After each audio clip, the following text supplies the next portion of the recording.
আসসালামু আলাইকুম।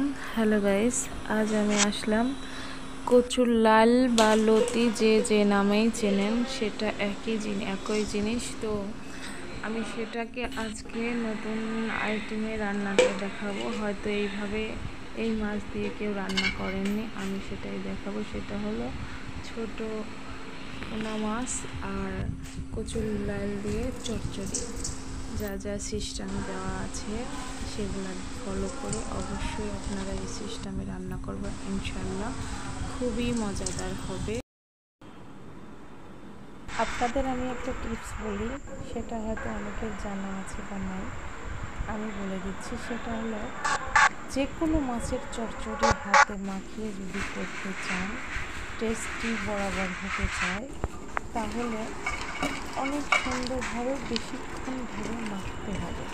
প্রথমত মশলা দিয়ে পেঁয়াজ কাঁচামরিচ অনেকক্ষণ তার মাখতে হবে। তারপরে আর তরকারি দিয়ে, যে তরকারি কাটুন দেন, সেই তরকারিটা দিয়ে তারপরে মাছ দিয়ে তরকারি মাখানো যাবে না, তাই মাছ দিয়ে মিডিয়ামভাবে মাখামাখি করে মিডিয়াম হালকা কিছু পানি দিয়ে সেটাকে রান্না করলে ইনশাল্লাহ খুব দ্রুত হয়ে যাবে এবং আশা করি খুব খেতে টেস্টি লাগবে ইনশাল্লাহ।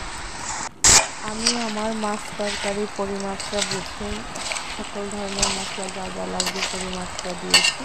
ঠিক আপনারাও আপনাদের মাছ তরকারির পরিমাপটা বুঝে মশলাগুলো দেবেন এবং ঠিক এই নিয়মে এইটিও রান্নাটা করবেন, ইনশাল্লাহ খুবই টেস্টি হবে।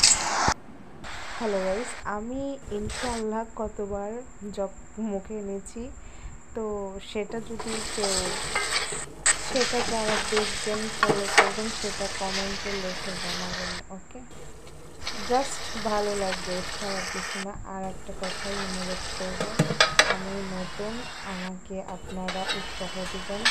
আমি যাই ভুল ঠিক হয়ে থাকি আমাকে বুঝিয়ে দেবেন, আমি সেটা ঠিক করে আপনাদের সামনে পরিবেশ করবো। আর আমাকে সাবস্ক্রাইবটা করে রাখবেন, কারণ আমি যখন যে ভিডিওটাই ছাড়ি আপনারা দেখতে পারবেন। আরও একটা রিকোয়েস্ট, লাইক, কমেন্ট, শেয়ার